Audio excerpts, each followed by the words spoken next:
Setting of animal management and environmental health fees for 2013. David. Thank you very much. So this item is a follow-up to your deliberations last week. Only thing left to possibly to change is on the on page 4 of this. It's the special dog application. The criteria for that should read, well, I'm proposing that it amends to read after each of those tick boxes and or, so that we're not requiring everyone to have a kennel or a run, fencing, and end up being an inside dog. It's one or the other. And other than that, happy to take the item as read, given the deliberations last week. Any questions from fellow councillors? Okay, go back to the resolution. On the resolutions on page 7 bar 2. Are you moving both 1 and 2? Yep. Move both resolution number 1 and 2. Moved by Councillor Downer, seconder. Councillor Mincher, all those in favour? Aye. Thank you very much. Moving down to agenda item number 8. Policies. You with? No,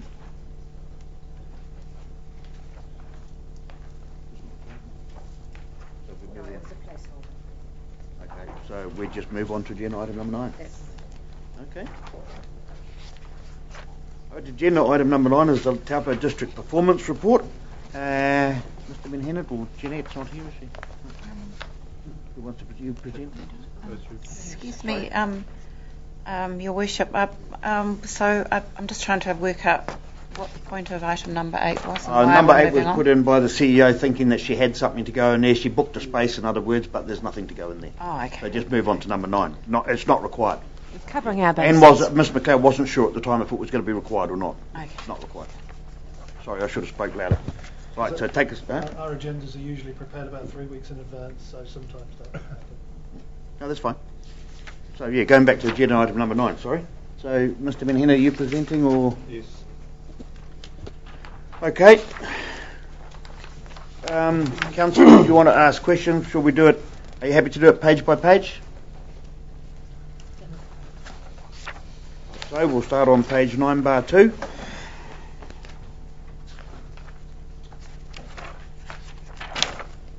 Councillor Kurt. Oh, yes, just in the year-to-date expenditure by category, the second graph, the depreciation actual figure is higher than the budgeted. Is that through the loss of disposable properties, or?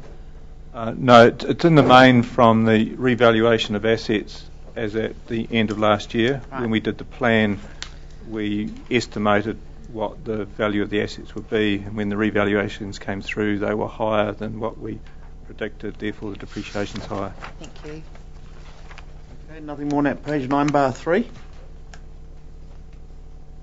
Remembering it's only for the 9 months up to 31 March. 9 bar 4.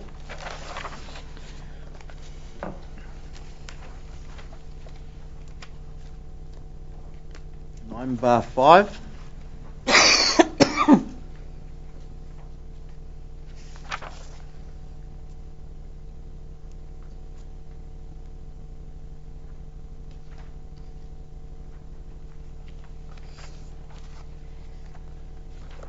Bar 6.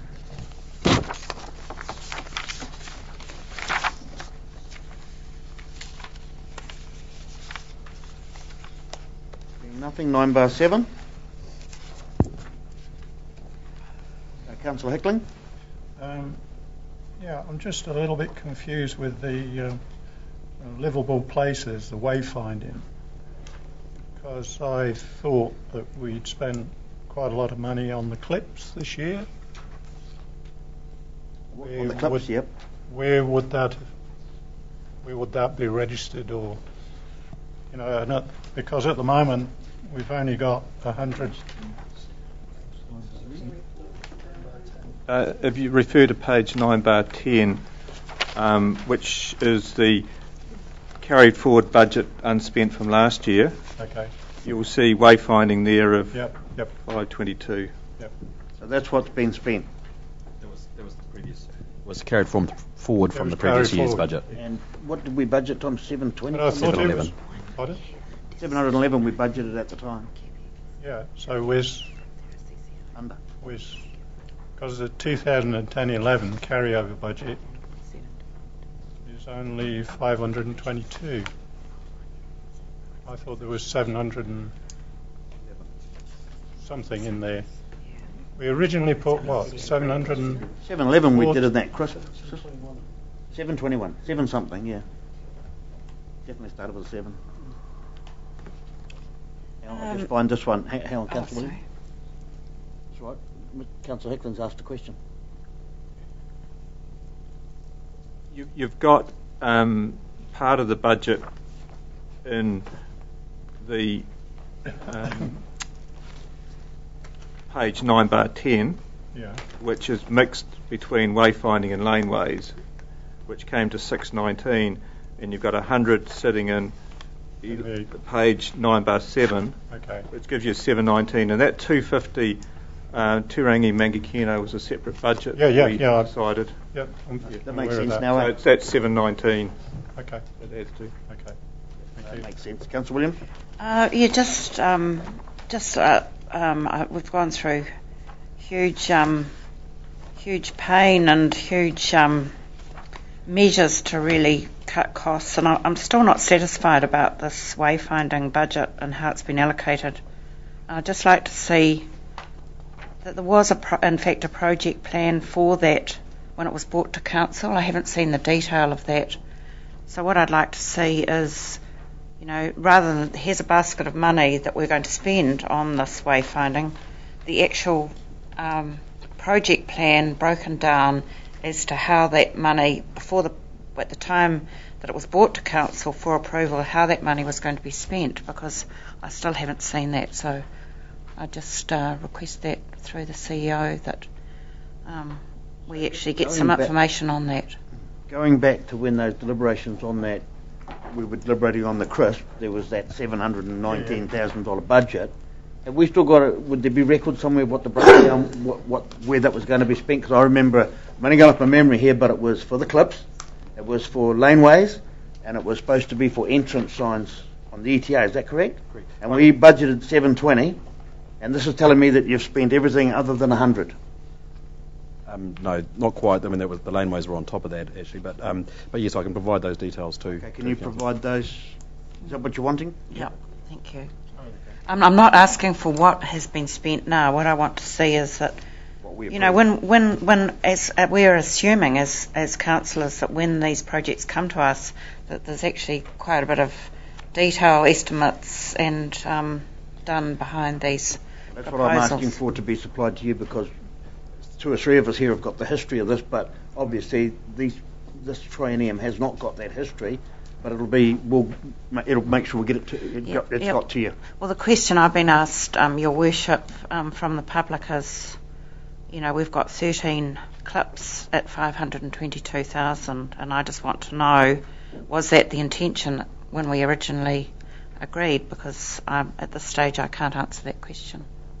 That's a fair question. So you'll supply that, eh? Yep. Cool. What, by email or what? And to everybody, please. Yep. Councillor Hickling. So just going on from that, I know this is 31st of March, but that 100,000 on 9/7, is that now going to carry forward to next financial year? Or are we going to not carry on with the project? We need to report back to you on that in terms of the entranceways and what we intend to do there, or what you want to do there. Bearing in mind the comments that we made through the LTP deliberations in terms of cutting the cloth. Yeah. That's why I asked the question, because that could be a $100,000 saving. As we spoke about in the LTP, we don't intend on spending it in the meantime. Okay. Okay, good. Okay, well, we went forward to 9/10 just to show something, so just go back to 9.8.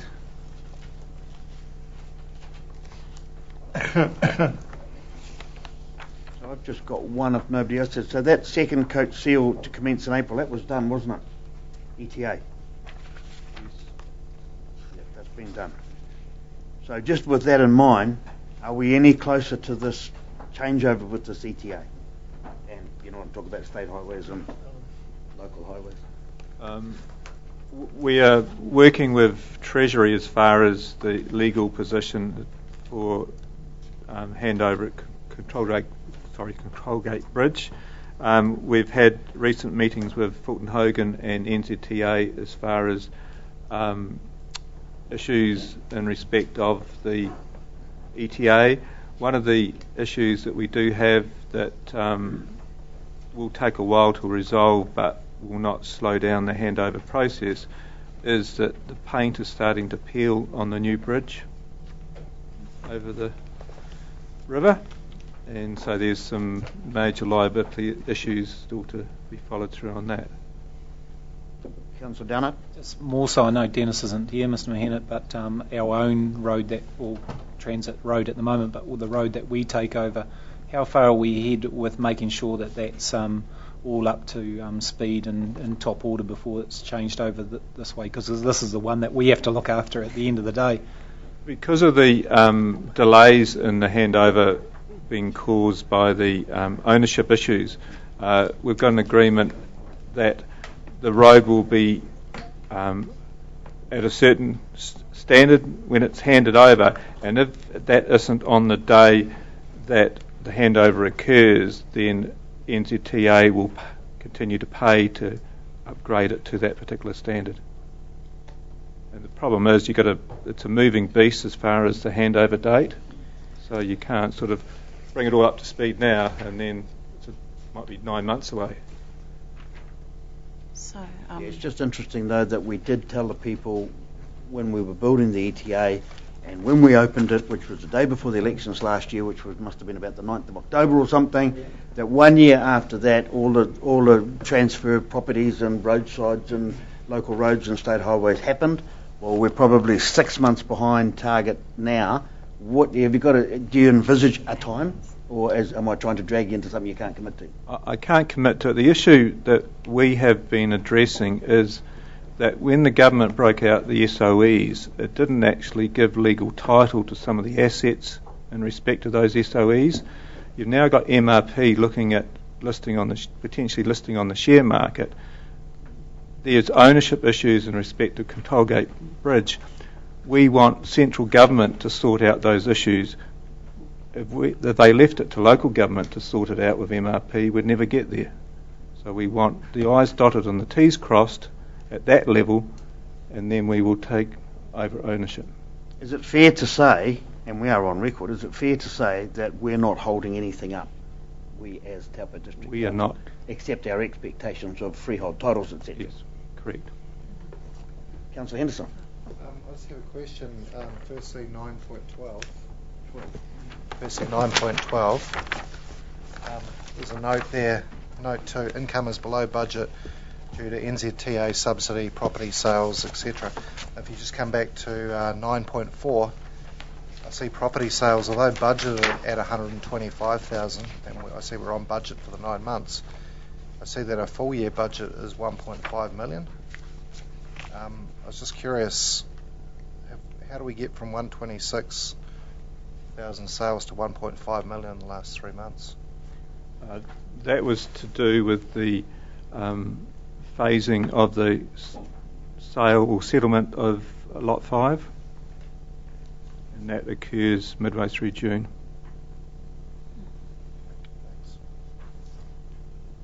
Mr Chair. No, it's a lot more than that, but that's... Deposits and payments, Yeah. okay. Fair enough. Cool. Anything further, Councillor Williams? First point is Mr Green pointed out to us at some stage last week during the deliberations that actually us taking over this road was going to be quite a significant cost to ratepayers with regard to maintaining an expensive road, expensive road, the cost of lighting, the cost of road marking, costs went on and on and on. Mowing the berms all the way to Wairaki?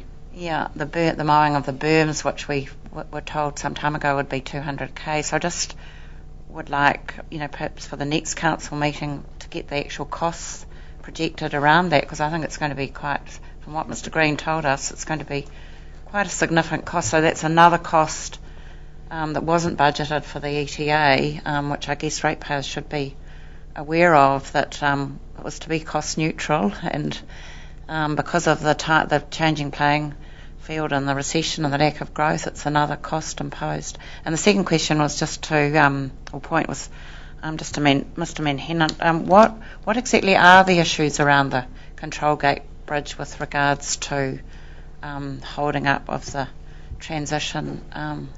A lot of it's to do with the ownership of the land around the bridge and underneath the bridge itself.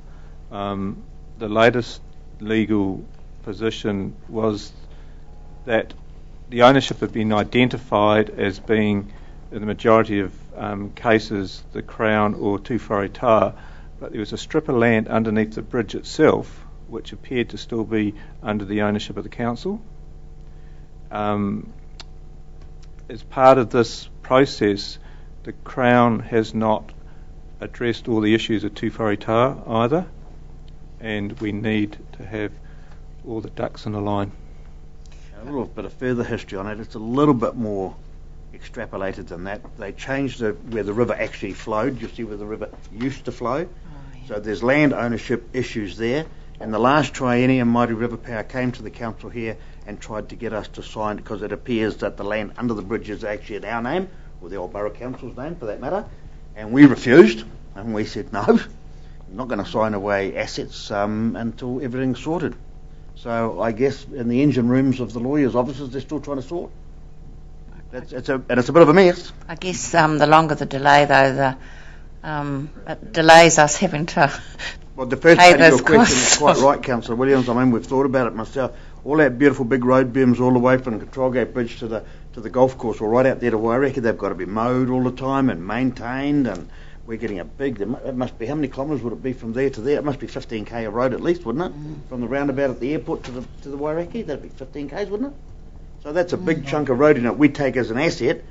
And while I think of that, if we're taking that as an asset, what does that do to our depreciation word? Well, at the moment, our asset is 110 million, because our asset is the ETA. What will happen is we'll end up with an asset that's got a value of about 30 million, So and we actually write off $70 million through our P&L. So are you saying to the councillors that the $110,000 ETA at the moment is sitting on our books and we're copying the Correct, depreciation? it's our asset. Okay, so we've got to get rid of it as quick as we can. And technically we should be depreciating a $110 million asset, and I have said no, we will not be depreciating it. Basically, it's still under warranty. And morally, it's not ours anyway. That was the deal that was done. It's a state highway. Yeah, but